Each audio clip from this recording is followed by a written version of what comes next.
যে দিনের রাস্তায় থাকে না, দিন রাস্তায় যে আছে তাকে দেখে হাসাহাসি করে, সে নাম্বার 1 এর মুনাফিক। কোন ধরনের লোকেরা মুনাফিক আর কোন ধরনের লোকেদের কাছে গেলে আপনি মুনাফিকে রূপান্তর হবেন, এই ভিডিওতে আপনাদেরকে সবকিছু জানার চেষ্টা করবো ইনশাআল্লাহ। তার আগে আপনাদেরকে ছোট্ট একটা কথা বলে নিই, আপনারা অবশ্যই পুরো ভিডিও জুড়ে থাকবেন ইনশাআল্লাহ। চাকদালা জামে মসজিদে ইমাম সাহেব বলেছেন, আল্লাহ রাসূল সাল্লাল্লাহু আলাইহি ওয়াসাল্লামের দাওয়াতি কাজে কাফের মুশরিকরা যতটা আঘাত করে নাই, তার চেয়ে বেশি আঘাত করেছেন মুনাফিকেরা। মুনাফিক কারা? উনি ওখানে 30টি লক্ষণের কথা বলেছেন, তার থেকে উনি সময় স্বল্পতার কারণে 14 কি 15টির কথা বলেছেন। তার মধ্যে অনেক মানুষ সেটা নিয়ে দুশ্চিন্তায় পড়ে গেছেন। আমি আপনাদেরকে জানাবো, সমাজে এমন কিছু মানুষ আছে, আপনারা দেখবেন তাদের ড্রেস আপ, গেট আপ তাদের অনেক ব্যাপী, আপনাদেরকে দ্বীনের বাইরে নিয়ে যাওয়ার চেষ্টা করবে। কেননা আল্লাহ রাসূল সাল্লাল্লাহু আলাইহি ওয়াসাল্লামের জামানা থেকে শুরু করে যে মুনাফিকরা ছিল, সেই মুনাফিকের একটি বংশধর আজ পর্যন্ত এই পৃথিবীতে আছে এবং থাকবে।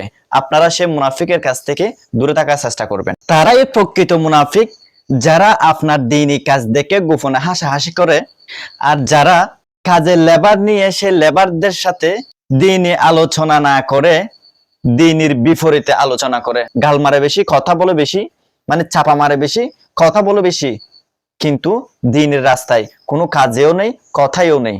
মানে তার দ্বীনের কথা বললে তার গায়ে শিউরে উঠে জ্বর চলে আসে। আর কিছু কিছু মানুষ আছে, আপনার দ্বীনি কাজ দেখলে গোপনে হাসবে, ডিলা মারবে। তার থেকে যদি আপনি কিছু জিজ্ঞেস করেন, না আমি কিচ্ছু করি না, আমরা তো আছি মাঝখান দিয়ে, ওইরকম বলবে। মানে এটাও করে না, ওইটাও করে না, এটাও করে না, কিছু করে না, সে আছে মাঝখান দিয়ে, যেদিকে যেদিকে মানে বৃষ্টি আসে ওইদিকে পিঠটা দিয়ে বসে থাকবে। বুঝেন নাই? মানে যেখানে সুযোগ পায় সেখানে নাক ডোকায় দিয়ে বসে থাকবে। ওরাই নাম্বার 1 এর মুনাফিক। যে দিনের রাস্তায় থাকে না, দিন রাস্তায় যে আছে তাকে দেখে হাসাহাসি করে, সে নাম্বার 1 এর মুনাফিক। এটা মনে রাখবেন। আল্লাহর রাসূল সাল্লাল্লাহু আলাইহি ওয়াসাল্লাম দাওয়াতি কাজে যতটা যেভাবে কষ্ট পেয়েছে, আপনিও যদি এই দুনিয়াতে আল্লাহর জমিনে যদি আল্লাহর হুকুম কায়েম করার জন্য যদি আপনি দ্বীনি পথে চলেন, তাহলে ঠিক তেমনি আপনার উপরও সেই আঘাতগুলো আসতে পারে। তাই বলে আপনি কখনো দ্বীনি রাস্তা থেকে এক বিন্দু সরতে পারেন না, যদি আপনি মুসলিম ঘরে জন্ম হয়ে থাকেন। আর যদি লা ইলাহা ইল্লাল্লাহ মুহাম্মাদুর রাসূলুল্লাহ যদি কালিমা আপনি পাঠ করে থাকেন, তাহলে অবশ্যই আপনাকে দ্বীনি দাওয়াত চালিয়ে যেতে হবে। তাই সবাই মুনাফিক থেকে বেঁচে থাকবেন।